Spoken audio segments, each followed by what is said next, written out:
Hello students, this is our second chapter, the earth, our home, that means पृथ्वी हमारा घर। इस chapter में हम जिन टॉपिक्स पे डिस्कस करेंगे वो है shape of earth, globes and maps, direction on a map and ocean and continent. तो चलो शुरू करते हैं हम। First, the earth is a home to all living things. This is because earth जो है इसे सभी लिविंग थिंग्स का होम कहा जाता है। Living things that means animals, plants and human being.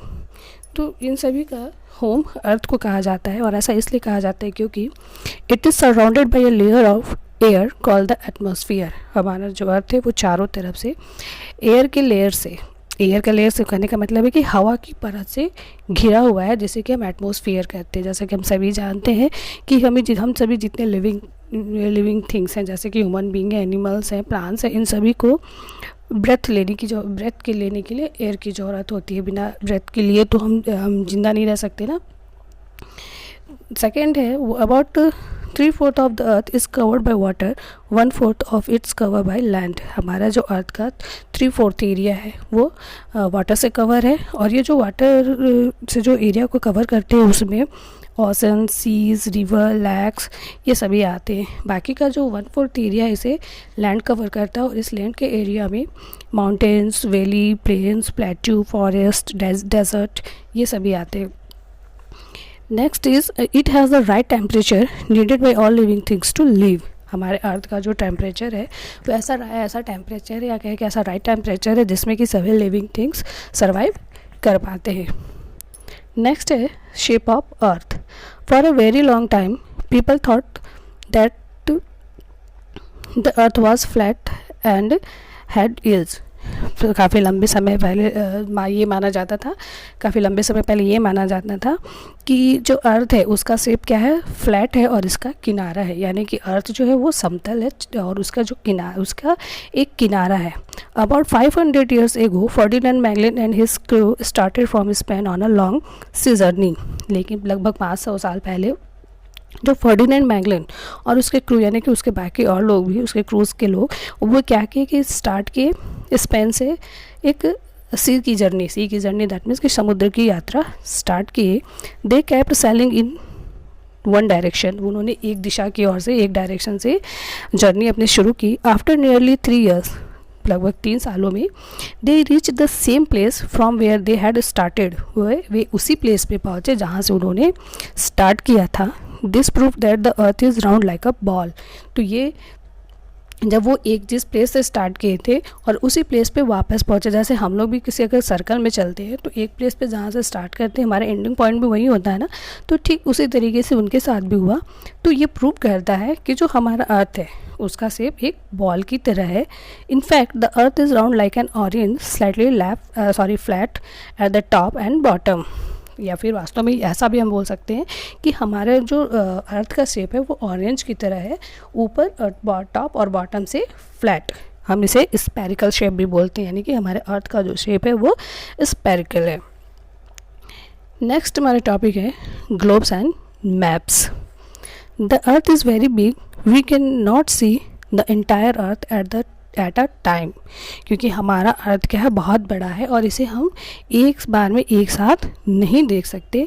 Therefore we have to make a model to study it. तो इसके लिए हम इसके बारे में पढ़ने के लिए एक मॉडल बनाते हैं। This model is called a globe, और इस मॉडल को हम ग्लोब कहते हैं। A globe is very useful to study the different places on earth. ये जो ग्लोब है हमारे अर्थ के जो अलग अलग प्लेसेस हैं उनके बारे में स्टडी करने के लिए काफ़ी यूज़फुल होते हैं, हमें काफ़ी हेल्प करते हैं। However it is not possible to show all the places on a small globe. On the other hand a huge globe will be difficult to carry. हमारे जो इस छोटे से मॉडल में हमारे अलग अलग जो प्लेसेस को है उनको एक साथ देख पाना या उनके बारे में स्टडी कर पाना बहुत मुश्किल होता है। इसके साथ साथ ग्लोब के साथ एक प्रॉब्लम ये भी होती है कि यदि हम बड़े ग्लोब का इस्तेमाल करते हैं तो उसमें हमें उसे एक जगह से दूसरी जगह पर लाने ले जाने में काफ़ी दिक्कत होती है। This problem can be solve solved if we use maps. तो ये प्रॉब्लम क्या होते हैं, किन प्रॉब्लम को सॉल्व किया जा सकता है यदि हम मैप को यूज़ करें। A map is a drawing of the earth और a part of it. Maps जो क्या होते हैं, ये ड्राइंग होते हैं, अर्थ का ड्राइंग है, उसके किसी एक पार्ट का ड्राइंग होता है। इस प्रॉब्लम को मैप से ऐसे भी सॉल्व किया जाता है, क्योंकि मैप जो होते हैं वो पेपर पे ड्राइंग किए हुए होते हैं, जो कि एक फ्लैट सरफेस पे ड्राइंग किए होते हैं। एक मैप में हम किसी एक एरिया को, किसी अर्थ के किसी एक पार्ट को ड्राइंग करके उसके बारे में ज़्यादा डिटेल से पढ़ सकते हैं। बट ग्लोब में क्या होता है कि एक छोटा ग्लोब होता है और उसमें पूरे वर्ल्ड का मैप, पूरे वर्ल्ड को उसी में ही हम शो करते हैं, जिससे कि हमें वो काफ़ी छोटे छोटे हो जाते हैं ना, जिससे कि हमें उसे पढ़ने में दिक्कत हो जाती है। बट मैप में क्या होता है कि हम अर्थ के छोटे छोटे पार्ट्स को आराम से बांट के पढ़ सकते हैं। मैप्स कैन बी बिग और स्मॉल, मैप बड़े और छोटे दोनों हो सकते हैं। A book of map is called an Atlas. इसी तरीके से अलग अलग पार्ट्स या अलग अलग कंट्रीज़, अलग अलग ओशन, अलग अलग कॉन्टिनेंट्स, इन सब के बारे में हम एक मैप रेडी कर सकते हैं और इस रेडी करते हैं। और इस बुक, जो मैप की जो बुक होती है, उसको एटलस बोला जाता है। Sometimes we use very large maps, they are hung on a wall, such maps are called wall maps. कभी कभी हम बहुत बड़े मैप का यूज़ करते हैं, तो जैसे कि हमें स्टडी करने के लिए उसे दीवार में टांगना होता है, तो इस तरीके के मैप को हम वॉल मैप्स कहते हैं। Direction on a map, you know that there are 4 directions. जैसा कि हम सभी जानते हैं कि डायरेक्शंस 4 होते हैं, north, south, east and west. We locate places on a map using this direction. और हम मैप में इनका यूज़ करने के लिए, इन्हीं प्लेसेस को दिखाने के लिए हम इन्हीं डायरेक्शन का यूज़ करते हैं। मैप्स में जो डायरेक्शन दिखाने के लिए हम यूज़ करते हैं, प्लेसेस का जो डायरेक्शन दिखाते हैं, उनके जगह को दिखाते हैं, तो मैप में जो हम डायरेक्शन शो करते हैं, उसमें जो टॉप होता है, हमारे मैप का जो टॉप होता है, वो हमेशा नॉर्थ को रिप्रेजेंट करता है, और बॉटम जो है वो हमेशा साउथ को रिप्रेजेंट करता है। हमारे राइट साइड का एरिया ईस्ट को रिप्रेजेंट करता है, एंड द लेफ्ट साइड का एरिया जो है वो हमारे वेस्ट को रिप्रेजेंट करता है। In earlier times, sailors used to a compass to find their way while sailing. पहले के समय में क्या होता था, जो सेलर्स होते थे वो कंपास का यूज़ करते थे डायरेक्शन फाइंड करने में। जब वो यात्रा करते थे, जब वो समुद्र में यात्रा कर रहे होते थे, ट्रेवल कर रहे होते थे, तो वो कंपास का यूज़ करते थे अपना डायरेक्शन जानने के लिए।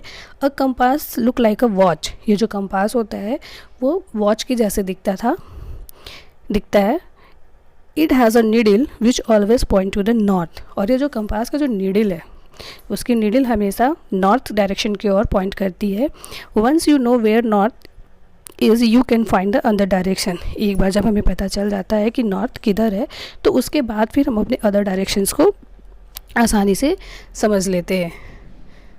हमारा नेक्स्ट टॉपिक है ocean and continents. Very large bodies of water are called ocean. जैसा कि मैंने पहले ही बताया कि हमारा जो 3/4 एरिया है उसे वाटर ने, हमारे अर्थ का जो 3/4 एरिया है उसे वाटर कवर करता है। तो यही जो very large water bodies are called ocean. ये जो बहुत बड़े वाटर का जो एरिया होता है, जिस एरिया को वाटर कवर करता है, उसे हम ओशन बोलते हैं। सीज भी लार्ज वाटर बॉडीज़ है, बट ये ओशन से छोटे होते हैं। देयर आर 5 ओशंस, हमारे 5 ओशंस है। The Pacific ocean, Atlantic ocean, Indian ocean and Antarctic ocean and Arctic Ocean. The smaller water bodies are called seas, river and lakes. यानी कि ओशन से जो स्मॉलर बॉडीज़ है वो है सीज, रिवर्स एंड लैक्स। ठीक है, नेक्स्ट है large area of land are called continents. इसी के साथ जो हमारे लैंड का जो लार्ज एरिया को कवर करता है उसे हम कॉन्टिनेंट कहते हैं। और ये जो कॉन्टिनेंट्स भी हैं वे 7 हैं। सो हम इनका नेम देख लेते हैं। Asia, Africa, north America, South America, Europe, Australia and Antarctica.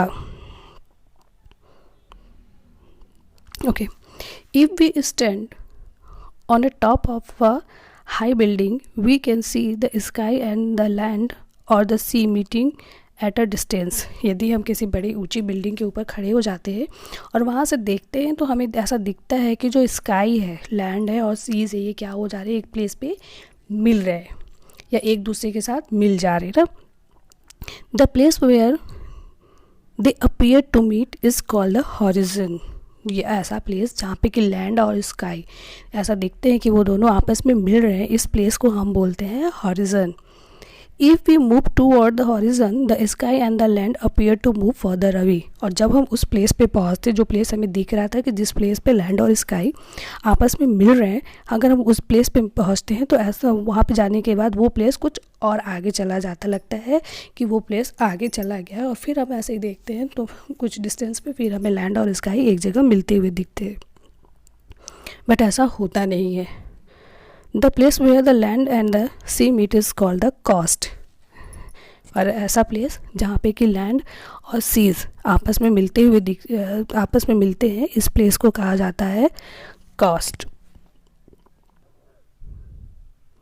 Okay, तो इस चैप्टर में हमने अर्थ के बारे में पढ़ा, अर्थ के शेप के बारे में पढ़ा, ग्लोब, मैप्स में हम कैसे डायरेक्शन फाइंड करते हैं। उसके बाद हमने ओशन एंड कॉन्टिनेंट्स के बारे में पढ़ा। तो ये हमारे सेकेंड चैप्टर ख़त्म होता है। Thank you.